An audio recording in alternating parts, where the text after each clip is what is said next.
Capítulo 32. Usando o que Deus lhe deu.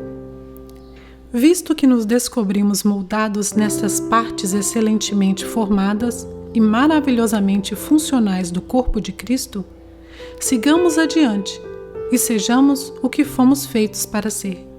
Romanos 12, 5. O que você é constitui o presente de Deus para você. O que você faz com você mesmo é o seu presente para Deus. Provérbio dinamarquês. Deus merece o melhor de você. Ele o formou para um propósito e espera que você faça o máximo com o que recebeu. O Senhor não quer que você se preocupe ou ambicione talentos que não possui. Em vez disso, quer que você se concentre em utilizar os talentos que Ele já lhe concedeu. Tentar servir a Deus de modo conflitante com sua forma é como ser um peixe fora d'água.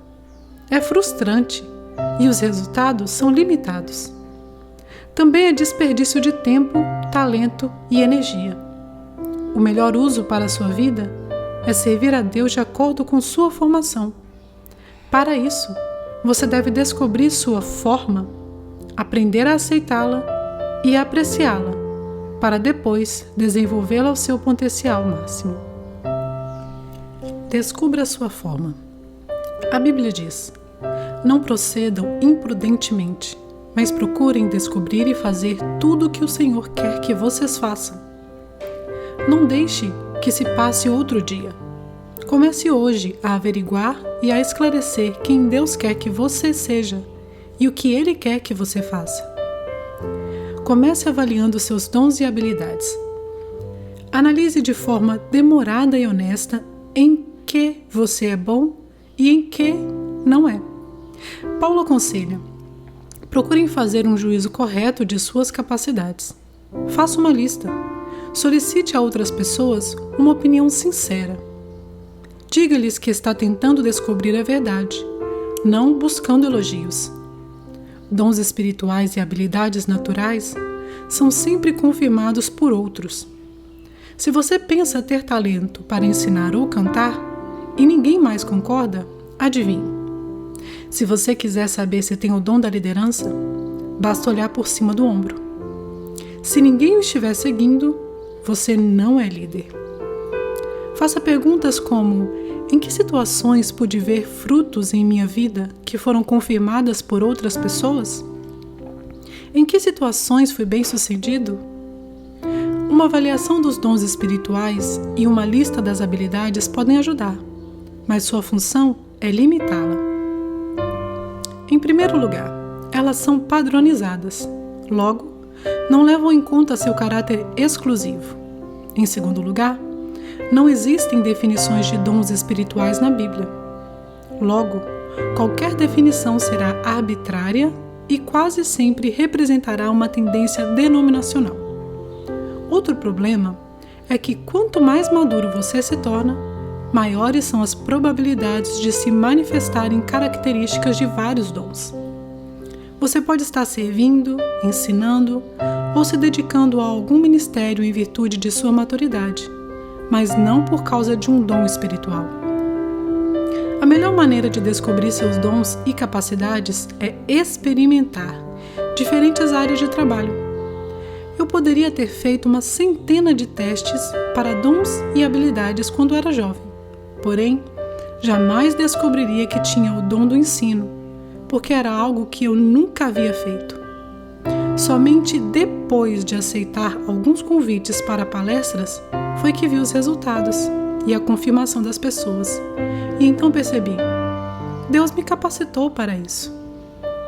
Muitos livros apresentam esse processo de descobrimento de trás para frente. Eles dizem: descubra seu dom espiritual e então saberá a que ministério se dedicar. Isso, na verdade, funciona de forma exatamente oposta. Comece a servir, experimentando diferentes ministérios, e então descobrirá seus dons.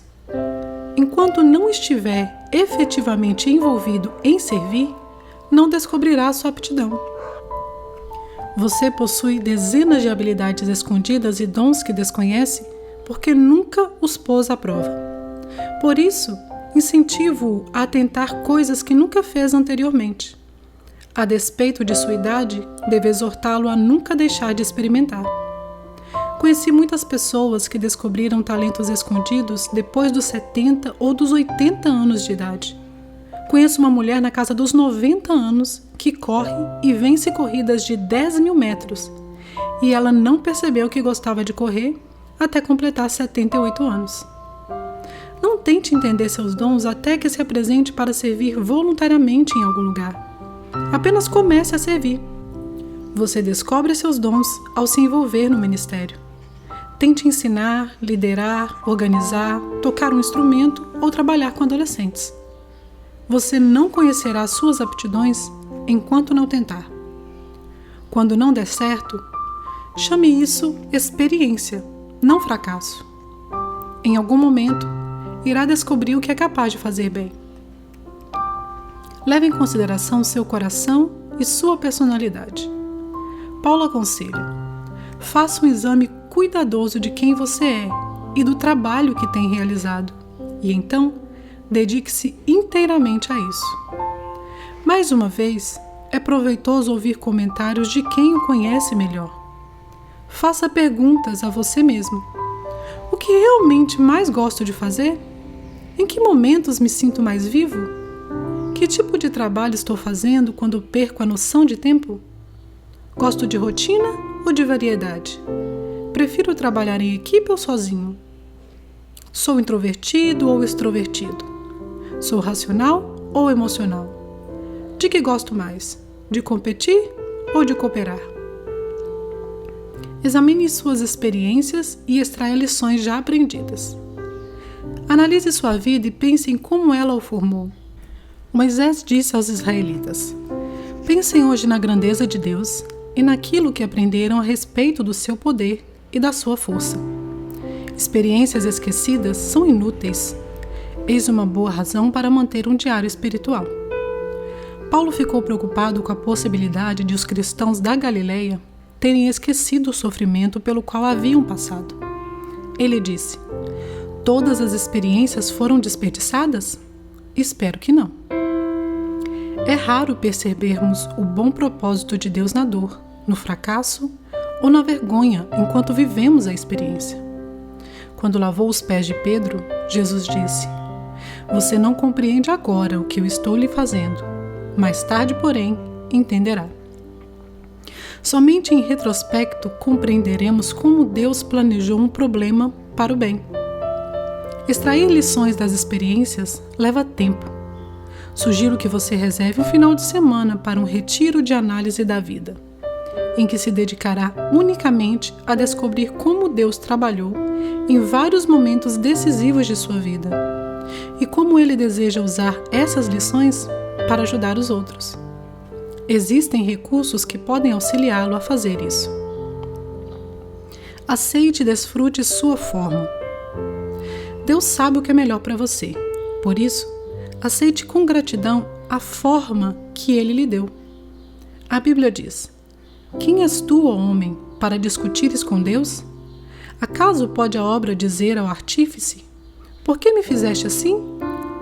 O oleiro não pode formar de sua massa, seja um utensílio para uso nobre, seja outro para uso vil? Sua forma foi determinada soberanamente por Deus, para o propósito dele. Então você não deve se ressentir ou rejeitá-la. Em vez de tentar tomar outra forma para ser como outra pessoa, você deve celebrar a forma que Deus confiou somente a você. Cristo concedeu aptidões especiais a cada um de nós. Qualquer coisa que Ele deseja que recebamos de seu rico depósito de dons. Parte da aceitação de sua forma está no reconhecimento de suas limitações. Ninguém é bom em tudo que faz, e ninguém é chamado para ser tudo. Todos temos papéis definidos. Paulo compreendeu que seu chamado não era para realizar todas as coisas ou agradar a todos, mas para se concentrar no ministério específico para o qual Deus o havia chamado. Ele disse: Nosso alvo é ficar dentro dos limites do que Deus planejou para nós. A palavra limite faz referência ao fato de Deus haver destinado cada um de nós para um campo ou esfera de serviço. Sua forma determina sua especialidade. Quando tentamos estender nosso ministério acima da capacidade que Deus nos deu, experimentamos o estresse. Assim como em uma corrida, cada competidor recebe uma raia. Corramos com perseverança a carreira especial que Deus pôs diante de nós. Não sinta inveja do corredor da raia ao lado. Simplesmente se concentre em terminar a sua corrida. Deus quer que você tenha prazer na forma que Ele lhe deu. A Bíblia diz: esteja certo de estar fazendo o que deveria, pois assim você desfrutará a satisfação pessoal de ter realizado bem o seu trabalho e não precisará se comparar com ninguém. Satanás tentará lhe roubar a alegria do serviço de duas formas: tentando-o a comparar seu ministério com o dos outros e induzindo-o a adaptar seu ministério às expectativas dos outros. Ambas são armadilhas mortais e irão distraí-lo do serviço tal como definido por Deus. Toda vez que começar a perder a alegria no exercício de seu ministério, verifique se uma dessas tentações é a causa. A Bíblia nos adverte em jamais nos compararmos com os outros. Faça bem o seu trabalho e então terá algo de se orgulhar, mas não se compare com os outros. Existem duas razões pelas quais você jamais deve comparar sua forma, seu ministério ou os resultados de seu trabalho com o de qualquer outro. Primeira, você sempre encontrará alguém que pareça realizar um trabalho melhor que o seu, e isso irá desencorajá-lo. Segunda, você sempre encontrará alguém que não pareça ser tão eficiente quanto você e correrá o risco de se tornar arrogante. Ambas as atitudes são prejudiciais ao seu trabalho e lhe roubarão a alegria. Paulo afirma que é tolice nos compararmos com os outros. Não temos a pretensão de nos igualar ou de nos comparar com alguns que se recomendam a si mesmos. Quando eles se medem e se comparam consigo mesmos, agem sem entendimento. A paráfrase da parte final desse versículo diz: com toda essa comparação, medição e competição, eles se desviaram totalmente do que é importante. Você descobrirá que pessoas que não compreendem sua forma vão criticá-lo e tentar forçá-lo a trabalhar da maneira que eles imaginam ser a correta. Ignore-os. Paulo tinha de lidar constantemente com os críticos que não compreendiam seu trabalho e o denegriam. Sua resposta era sempre a mesma: evitar comparações, resistir aos exageros e desejar elogios somente de Deus. Uma das razões de Paulo ter sido usado tão poderosamente por Deus foi sua recusa a ser distraído por críticas ou por comparações de seu ministério com o de outras pessoas e por debates contraproducentes sobre seu trabalho. Como declarou John Bunyan, se minha vida é infrutífera, não importa quem me enaltece. Se minha vida é frutífera, não importa quem me critica. Continue desenvolvendo sua forma. A parábola dos talentos contada por Jesus demonstra que Deus quer que façamos o máximo com o que Ele nos concede. Devemos cultivar nossos dons e habilidades, manter nosso coração em chamas, desenvolver nosso caráter e nossa personalidade e ampliar nossas experiências, para que sejamos cada vez mais eficientes em nosso serviço. Paulo recomenda aos crentes de Filipos: continuem crescendo em conhecimento e entendimento. E relembra a Timóteo: mantenha viva a chama do dom de Deus que está em você. Se você não exercitar os músculos, eles enfraquecem e atrofiam. De igual modo, se não utilizar as habilidades que Deus lhe deu, você vai perdê-las. Jesus contou a parábola dos talentos para enfatizar essa verdade. Referindo-se ao servo que falhou em utilizar seu único talento, aquele mestre disse: tirem o talento dele e entreguem-no ao que tem 10. Deixe de usar aquilo que lhe foi dado e você vai perdê-lo. Use a habilidade que possui e Deus vai aumentá-la. Paulo diz a Timóteo: não deixe de usar as aptidões que Deus lhe deu. Ponha essas aptidões em ação. Quaisquer que sejam os dons que lhe tenham sido concedidos, eles podem ser ampliados e desenvolvidos pela prática. Por exemplo, ninguém tem o dom de ensino completamente desenvolvido, mas com estudo, avaliações e prática, um bom professor pode tornar-se um professor melhor e, com o tempo, um professor mestre. Não se acomode com dons desenvolvidos pela metade. Esforce-se e aprenda o máximo possível. Concentre-se em fazer seu melhor para Deus, um trabalho do qual não venha se envergonhar.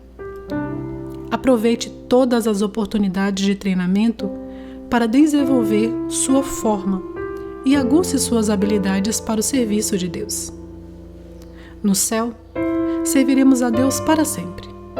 Mas esta é a hora de nos prepararmos para o serviço eterno, praticando na esfera terrena.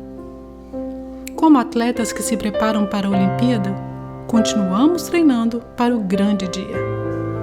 Eles fazem isso por uma medalha de ouro que perde o brilho e desbota. Você está em busca de uma medalha de ouro eterna. Estamos nos preparando para as responsabilidades e recompensas eternas. 32º dia. Pensando sobre meu propósito de vida. Um tema para reflexão. Deus merece o melhor de mim. Um versículo para memorizar. Procure apresentar-se a Deus aprovado como obreiro que não tem do que se envergonhar e que maneja corretamente a palavra da verdade. 2 Timóteo 2,15. Uma pergunta para meditar. Qual a melhor maneira de usar o que Deus me concedeu?